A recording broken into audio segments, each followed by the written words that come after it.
One of the main things that I think I tried to communicate to you was that the best understanding of what was going on in anyone's relationship to Baba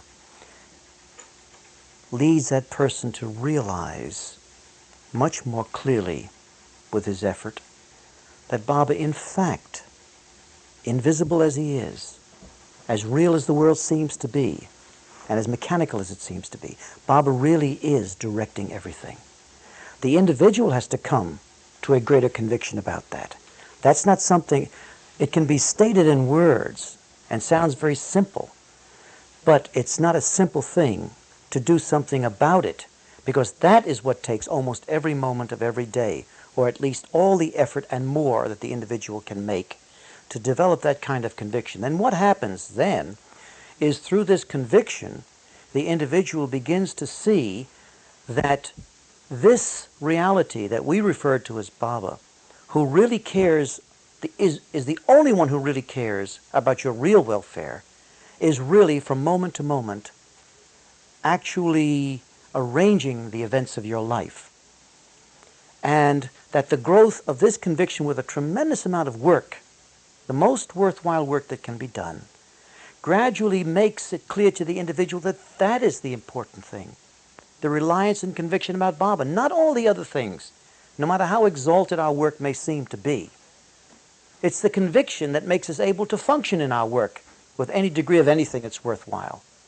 It has nothing to do with anything else. It's the conviction itself that makes us more patient with other people.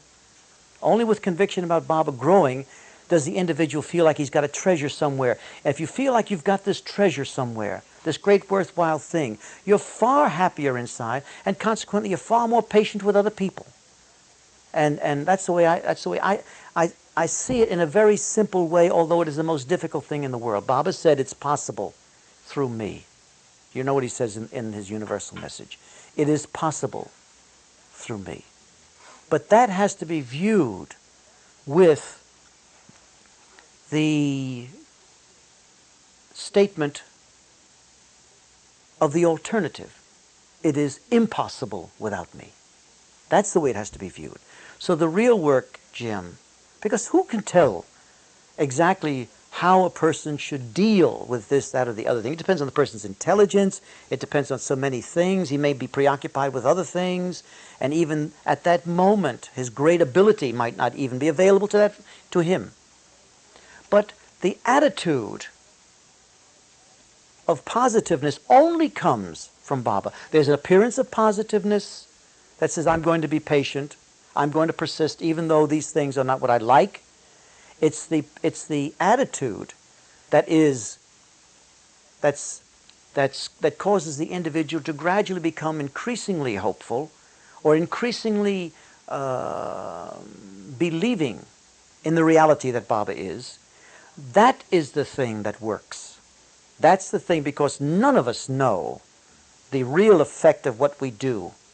We none of us know. And that's a deeper meaning behind what Baba said when he said free will has always meant attitude. Always meant attitude. Whatever happens to you is my will. How you take it is your will. I mean, these are very profound words. They're profound not only because they're true, they're profound because they are workable to those individuals who believe in Baba. Believe in Baba is believe in God, but a real belief in God.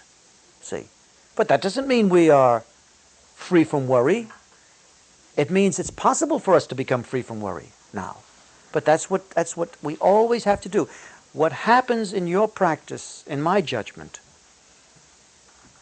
is only significant insofar as it reflects your work with Baba, which is your real self. Your shifting of consciousness in a meaningful way from the so many unimportant things that only have intellectual importance to something that you really can taste and smell and feel because you believe it. You believe that Baba is your higher self. You believe in God. You believe that you have an intimate, inviolable relationship with that reality. Now, our work is to develop the conviction, Baba says, till it becomes absolute. With Meher Baba, what I understand from him, and over the many, many years that I've confronted this meaningful influence in my life and tried to find the way to grasp it, tried to find the way to understand, tried to find the directive influence in my own life. Over the years, I've come to believe for myself that, first of all, if in fact God takes human form and he comes within my sphere of attention, however it may be, in physical person, in terms of actually seeing him in the physical body and acting and talking, or in terms of simply believing, but a belief based upon a very recent appearance, where you can really know something about what he said and what he did without the intervention of many different opinions. And when that happens, that has to be a rare occurrence. Now, to say something is a rare occurrence doesn't mean to motivate you. The way I looked at it was, this rare occurrence, I had no difficulty whatsoever believing that Meher Baba was God descended directly on earth. Had no difficulty with that. Right from the very beginning, when I was most ignorant, I had no difficulty in believing that. But over the many, many years that have gone by since that time, this experience, this event in my life, has been something that I have grappled with. The effect of that was to make into something more meaningful the phrase, a very rare event has occurred. God descending into human. It had to be something personal. If this man is God, what am I doing here, acting in an ordinary way, reacting to all the normal pressures of life in the same way as I reacted to them before? What is wrong with me? I believe this man is God, which means that the entire creation now has a purpose, not only for me, but for every last person in it, and everything in it, so-called. It's been just the last month that I feel as though I have turned a corner. And I said, I'm trying to understand what I mean by turning a corner. And I think part of the explanation is I am not as attached as I used to be. I see Baba as a great inner event that doesn't depend upon anyone or anything at all. As a matter of fact, when you are really at bay in terms of everything descending on your head, you find out, perhaps, you realize more what you've had all along. So only when you're at bay in the world sometimes do you enter into the condition that will make you see what a rare thing you have been living with all these years without fully appreciating it. So the point I would make is the point that Baba made. It's simply that I'm coming to a better understanding of it. He said, focus on me as best as you can. I am the means of freeing you. One day, everything that you admire with eyes that can see, I am that. I am that, and the more you see me, the more drawn to me you will become, to the point where nothing can detract you again. And you will become increasingly free. And Baba said, you will find that I have always been your own higher self. What's a higher self? You can imagine something that some person that is so magnificent, however your imagination conjures up the qualities of this person. You can imagine someone that magnificent, and Baba is that and infinitely beyond that. And Baba says, do you know why, when you begin to see me, that you're really drawn to me? Because I am you. I am the best in you. You long for me because you long for your own reality. You are beautiful beyond description. You long for me so much, and you look for me in so many wrong places, illusory places. But those places too that you have looked have represented progress. Because without being disillusioned, you never would have come to the place where you began to see and look for me in the right way. This is the thing that Solomon pointed out today. He was talking about all of this suffering that a person apparently goes through. And I said, yes, Paul. I said, that's exactly the way I feel. That when you really look at all of this journey that you've taken, all this so-called suffering, that suffering was progress. Because it led me to the place here, led you to the place here, where you're able to see something meaningful. Without going this way, you perhaps would not have gotten to that point. So our task is a very simple task. Whatever it is that causes you to say, I have no choice now except to try. I remembered in the discourses something that Baba said. You come to a place where you look back, you're willing to change your approach to everything, your way of looking at everything. You come to the place where you see the total bankruptcy of all your past efforts. And it's that experience that says that gives you the necessary incentive with hope. It's not simply a dry, barren thing, not at all. Because if you see something that's so bankrupt about yourself, and then you're willing to try something new, that's far from being a hopeless outlook. That's a coming to a realization that's very important. You come to the place where you say, now I can capitalize on my relationship with Baba. I am indeed fortunate. When I was in New York talking to those people up there, I really tried to explain what was already a fact, that we are very fortunate in having this conviction. Very fortunate in having this conviction, because it makes possible a real, meaningful change in our consciousness. It makes possible a growth in the conviction that we have. And that's very, very important. Baba has to be seen for what he really is. The rarest of opportunities without any parallel whatsoever. Always the God-man affects everything in creation. The spiritual perfect masters are absolutely God-conscious. But their area of functioning, as Baba has said, is circumscribed. Baba, even when God is in the world in the physical body, every prayer, when the avatar, the Messiah, descends into human birth and lives a human life, every single prayer and aspiration that comes from a genuine heart goes directly through the avatar. From whatever source, from whatever culture, from whatever identification an individual has with a religion or no religion, if it comes from the heart, it goes to the avatar. His experience is so far beyond what we can even begin to conceive of and imagine with the greatest mind. But you get little glimpses here and there that make you all of a sudden become transfixed about the staggering thing that you can see, which is nothing. And so the God-man says, listen, that's not necessary for you to understand all this. Just love me. I am worthy of love. So when you try to love someone who is truly worthy of love, you are doing something that is very important with your own consciousness. You are taking it away from all of the unreal preoccupations. And you're beginning to try to direct it towards something that can have real fruition for you. A real freeing.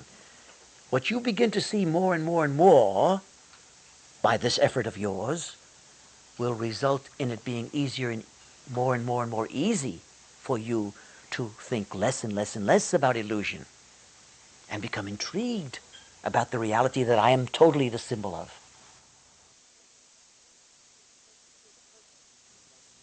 You see, the first thing is to get right with Baba yourself. Keep it in the front of your mind.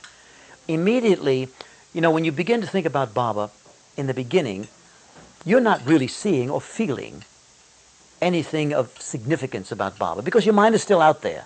It's just a thought. The thought has to become such, just as though if you look over here and you're deeply preoccupied about something, let's say Baba is standing right there, and you've just gone through a traumatic experience, okay, that really rocks you to the bottom of your feet.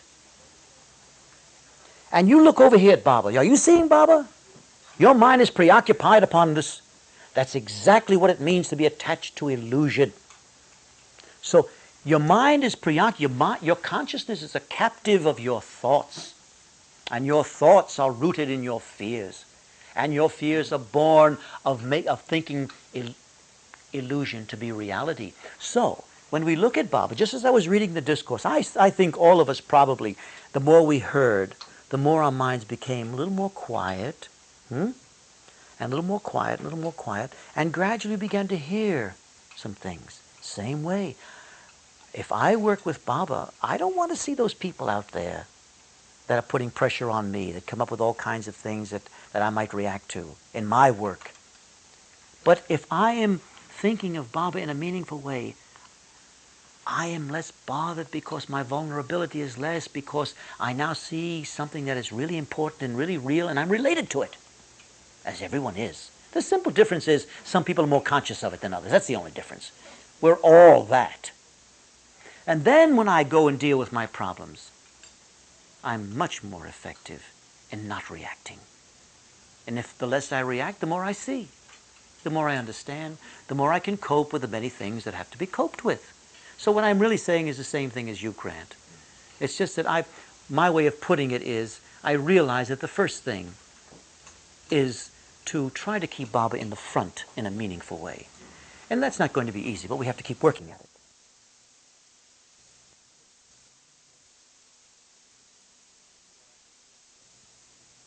Well, I think we have to recognize how hard it is not to be attached.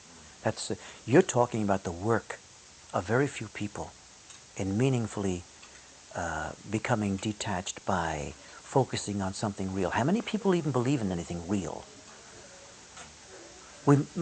Many of us may hope for something real, but to have an embodiment of something real. Remember Baba once said, "You need me. When you're not thinking about me, you're vulnerable." I take words like that and try to plumb the depths of meaning behind them. On the surface it has meaning, but I want more than that. What I want is something that's so powerful that I can't ignore it no matter what happens outside.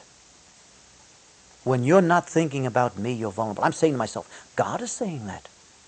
God knows everything. He controls everything. He's saying when you're not thinking about me, you're vulnerable.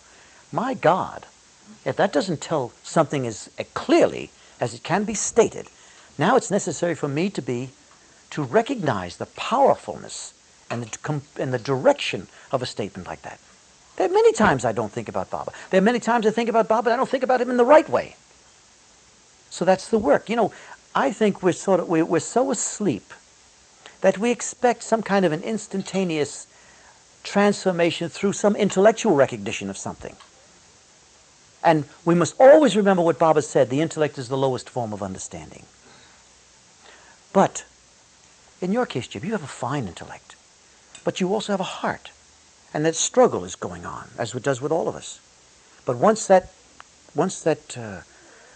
you come to the dawn, you've climbed out of this hole as we're all climbing out, and you begin to see, your mind, your marvelous intellect will become a magnificent instrument in your work. You will come up with all sorts of creative breakthroughs. I have no doubt about that. But once the personal struggle, which is the most important struggle going on, is accomplished. If you were already perfect, it wouldn't be going on. It's going on with all of us. The real thrill is not that we want to be creative. That's the inevitable result of a person becoming convinced about reality or developing total conviction about reality. It's inevitable that the person becomes creative, and that's a joy. Then you don't no longer think about how many lifetimes I have, and it's really when you become free inside. It doesn't make any difference whether you have a million lifetimes yet to go. I mean, the whole idea of God realization is to me a strange thing. I have no idea about what that means. The only idea I have, the only meaningful kind of experience I have, is when I become more free than I was. That's all.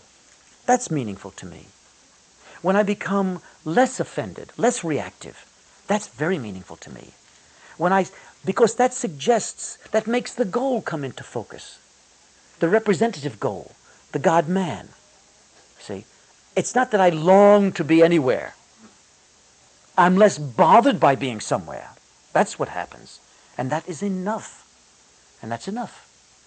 Because the whole world becomes a playground, really. Someone said, some person who was authorized to say it, I think it was Baba said this, but I can't remember where it was I read it. But it struck me because what was being said was, with this greater freedom, you don't see the world the way we're seeing it when it comes over the video. This terrible business in San Salvador, this terrible business in Poland, this terrible business there, this terrible business. No, it's more terrible when we have total, welded conviction that we're the physical body and we're so vulnerable. Everything is horrible then. If you're in paradise, you're going to imagine the smallest thing is going to fracture that paradise. You see? But when you become increasingly aware the reality of you, what did Papa say in this discourse tonight? Some value of taking astral journeys at least gives you the experience that you're not the physical body. At least that much.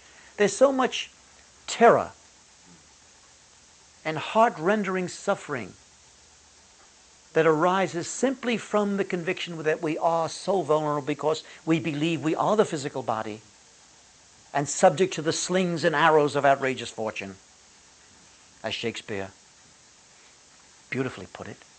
It's because of that that everything that we see makes the world look this devastating, bleak, gray, this gloom, the thousand deaths that we constantly experience before we ever die, the countless horrible imaginings that go on through the suffering that's constantly beating our consciousness that we see everywhere we turn. Now the God-man doesn't see anything like that because he knows every experience of every individual is to make him free, is to bring him to a place where he'll experience something so magnificent that it can only be described in a negative way. Infinite bliss. You see? Well, when the God-man sees those things, and for him to say that, he's saying, that is what all the instructions are about from me and from others who do my work. That's all of your, that's what causes you to struggle, that's what causes you to be so discontented, because you're discontented because you are heir to infinite bliss. So you will never settle for anything less. But you don't know that. I'm telling you that. Now understand what I'm saying. I'm also telling you the way to get there. I'm also telling you that long before you get to the goal, you are entitled to experience freedom, which is love. But you do what I tell you. It sounds simple, but the work is very hard. The work is hard because you have been conscious of illusion since the beginning of time. That's when illusion began. Huh? That's right. You've been out to lunch since the beginning of time. Don't expect you're going to get rid of it just like that because some God-realized man, such as me, I create everything, and yet I can't tear you away from where your consciousness is.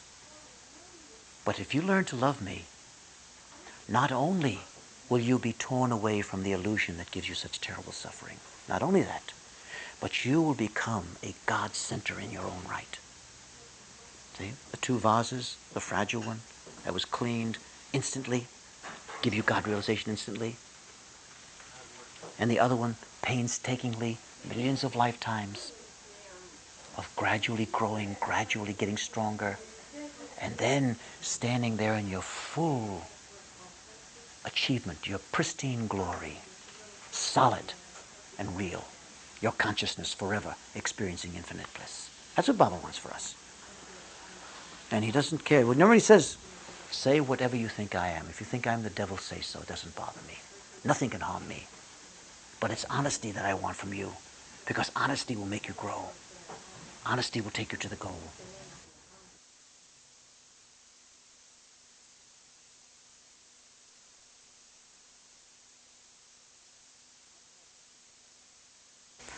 I've had several very powerful experiences.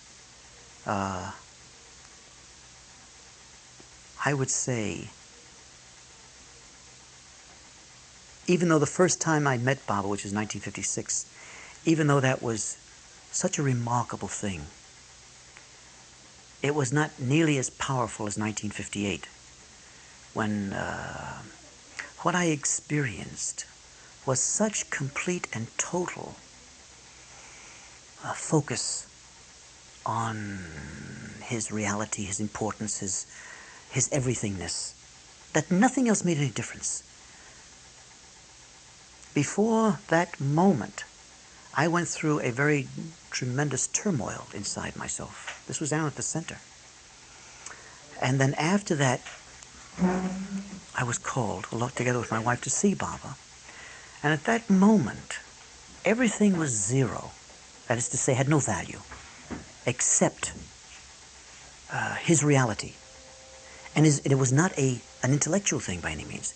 It expressed itself in enormous bliss. So I constantly was rubbing Baba's leg from his knee down to his foot. The entire time was doing that. And all the conversation was going on between my wife and Baba.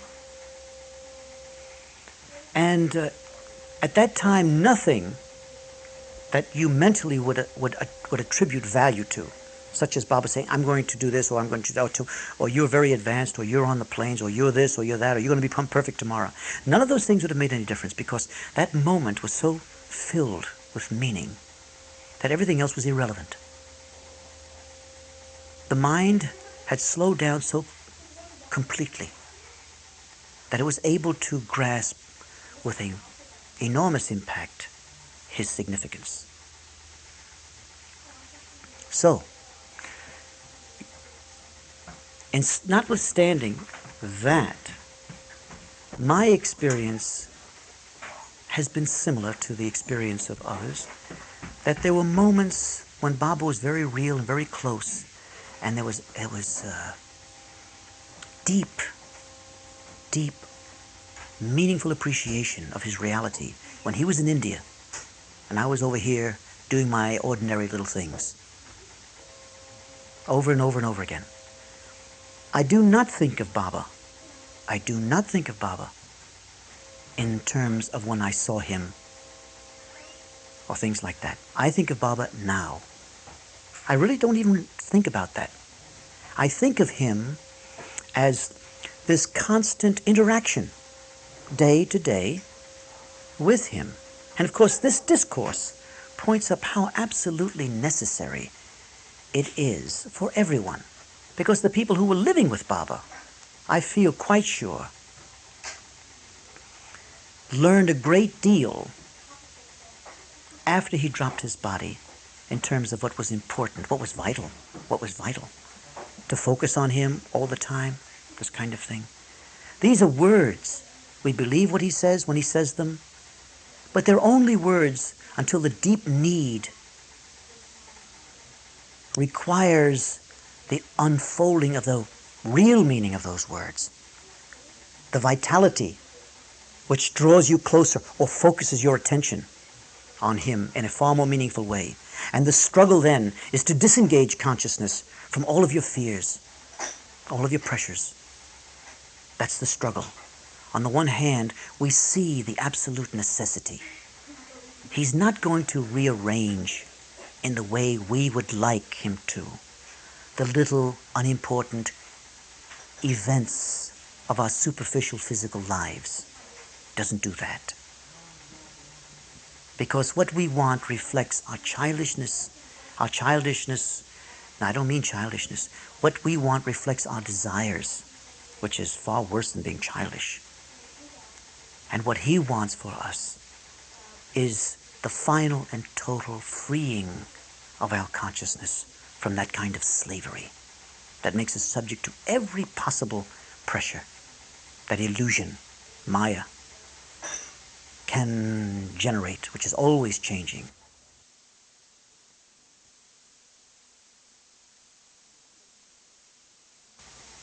And Baba says, this is the way you are.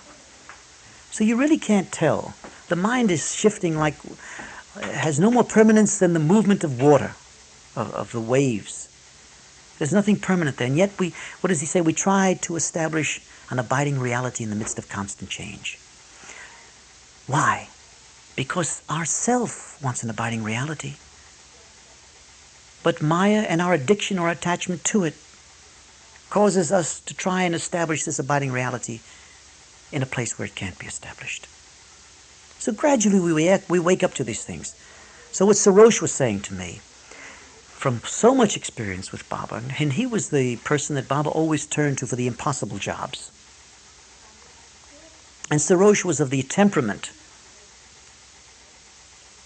where whatever Baba said, whatever Baba wanted to be done, in spite of the fact that several others may have attempted to accomplish it with no success at all, Sarosh always, in response to Baba giving it to him, Sarosh would always come back and response would be, "Yes, Baba," as though it was a foregone conclusion that it would be done, period. See? And Baba really liked that Sarosh for that reason, really liked him. And Sarosh said to me, he said, whatever Baba has promised will happen. And every once in a while, the little events in my life, and whatever direction Baba gave me, I gradually see.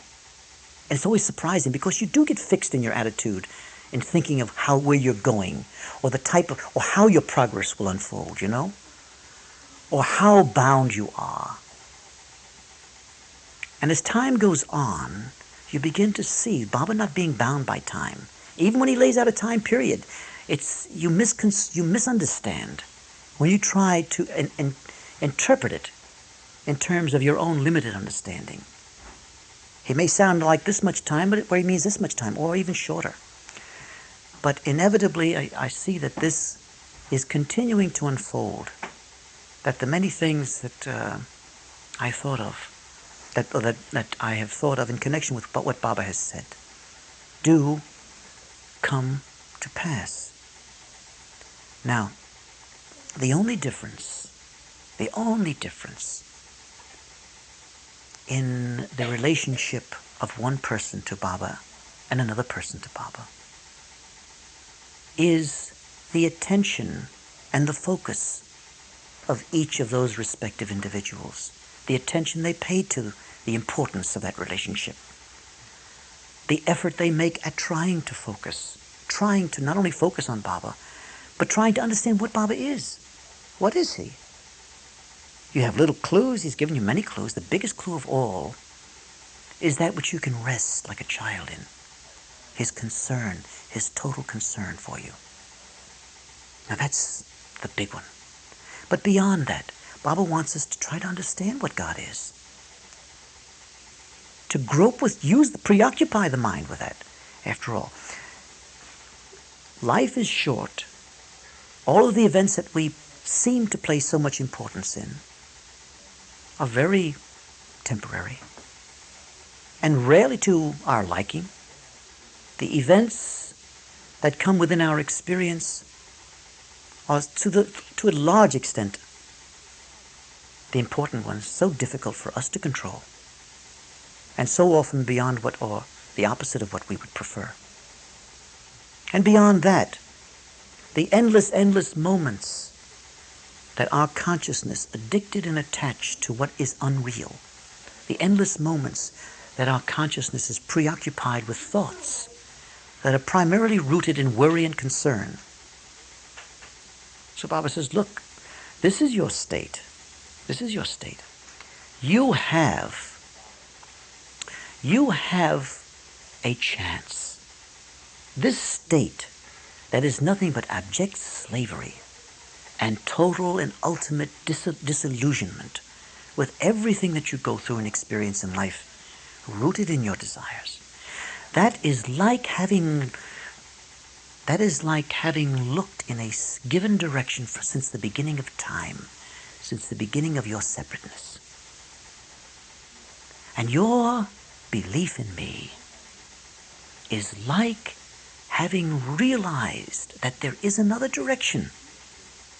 You alone because of your conviction and your faith in me, even though weak and small, it's like realizing what no one realizes, that there is another direction other than this total, abysmal, dead end that sees no hope in your imagination. He says, there is another direction. I am that direction. But you know, you can't turn your head so easily in this direction. You know it's over here, but you can't turn your head because you have been looking for millions of lifetimes in this one direction. So now you know there's another direction. You find the way to begin withdrawing or turning your head, to use this kind of a metaphor. Turn your head in this direction. Try everything that you can do. Now, one way that you want to try more is to be intrigued by what this direction will yield. I am this direction. I am God. God is not enough for you. That word's not enough. It's got to intrigue you. You've got to find a way to think about this thing, God, so that it becomes overpowering little by little.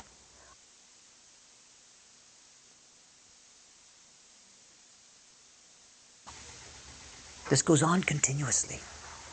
You're never satisfied with your ability to do this, and that's to be expected.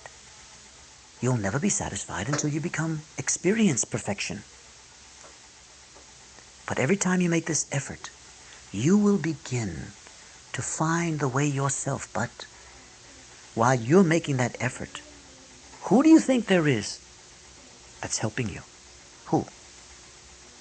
The greatest power, the only real power in creation, wanting to give you that. What does Baba say? I love you more than you can ever love yourself. Here is that force, the source of all creation, wanting to give you infinite bliss. Don't you see? Which means that the more you put your mind on Baba and what he stands for, you start out here in a total external part of this edifice. And then your thoughts begin to preoccupy itself. And then gradually the thoughts become increasingly intriguing for you about Baba. It's like entering this edifice. And when you enter this edifice, you begin to find things that are filled with wonder. The externality of first thinking about Baba is somewhat bland and neutral. But then little by little your thoughts ruminate over what he stands for. And you're withdrawn out of your small petty preoccupations. You're drawn into the center of this edifice, or more inside this edifice. And what you see then begins to carry its own momentum. You don't have to try to think about him anymore. You're conscious. Why? Because that's what you are. You see, Baba is your reality.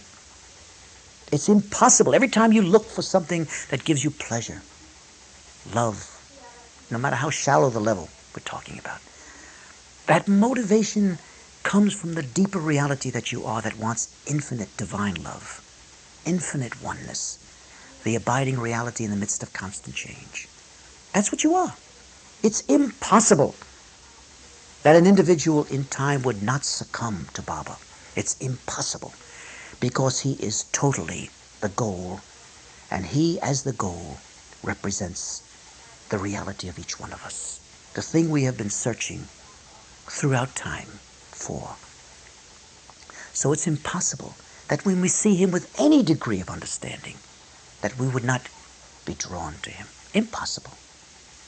So Baba says, try, because I've given you that gift, that you believe in me with all of your weaknesses, with all of your stupidity, with all of your foolishness. You still hold in that shack of your home. You hold a priceless possession. You are conscious of it. That's the big difference between one and the other who doesn't have it. You know you have this priceless possession. Stop preoccupying yourself with all of these things that not only have less importance, but really have no importance. Our sleep state gives something that is nothing importance. Someone has whispered the golden words in our ear while we're in this deep sleep. That's that gift. It's possible to turn your head from the direction of millions of lifetimes into this direction. It is possible. So although that seems very long and difficult to us, we have to begin to see what is really true. It's not long and difficult. If it's possible in a very short time to experience consciously thoughts that are very important because they focus on the symbol of reality, the God-man, how can that be long? Otherwise, without that conviction,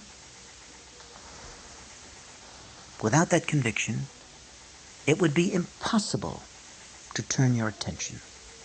It would be impossible to even begin to become intrigued by the mysteriousness. It would become impossible for this exalted idea not only to begin to counterbalance all of our attachment to the world, but actually to begin to make it disappear as a value for us. So Baba says, with me, your spiritual progress is slow. Without me, it's impossible. Those words have to be understood down to the depth of our understanding. So much so that the enormous good fortune we have becomes what we more and more and more and more become preoccupied with, not the burdens, but the enormous good fortune, while ultimately securing this magnificent freedom. And that's all what Baba wants. That's the purpose of the avatar, to bring about the end of your suffering, which means the end of your ignorance. It can only happen through the God-man, because the God-man is the most magnificent presence of God for this crippled, limited consciousness, addicted consciousness that we experience now. Something that magnificent has to come within the realm of this dream. That with all of the din of illusion stands increasingly alone, separate, and draws us. Baba says, your conviction about me has to become absolute. That's our work. It doesn't happen like that. Nothing that I know of happens like that. Even Baba says, when you see someone born and all of a sudden at a certain point, he seems to become so spiritually awakened, so spiritually aware. The preparation was there in his previous lives. That's all. So this is a gradual thing. But the conviction must become absolute. And that can only come the more we think about Baba. You heard what he said, what he does. Thoughts. He takes this love song, this little positiveness that we say, oh, what a weak effort on my part to move from a negative thought to a positive thought. Baba is the source of all positive thoughts. You say to yourself, I haven't done anything. But you don't know that he's taken that positive thought and transmitted it throughout creation. That's what he does with his family. He takes all their struggles to go from negativity to positiveness, and he amplifies them and broadcasts them to the entire creation. But the most important thing, of course, beside his spiritual work, the most important thing is how we ourselves manage to become unslaved. So he says, the more you think about me, that channel, it's the channel between you and your own higher self. That channel can only be deepened and be direct in terms of flowing from you to God through the God-man. So the more we think about Baba, the more he is able to give us. And also in that discourse was the fact, which is always repeated by people whose function is not the function of the avatar, perfect masters. They always try to minimize our suffering. Always. If there are two events that both will result in an experience that causes further advancement in our understanding, the one that hurts us the least is the one that's going to be used.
As Patty asserts her self-will, and I say he has not to know it. That means you said, does he not know it? I said, no, he has not to know it. What does it mean? Means, who is asserting this? It is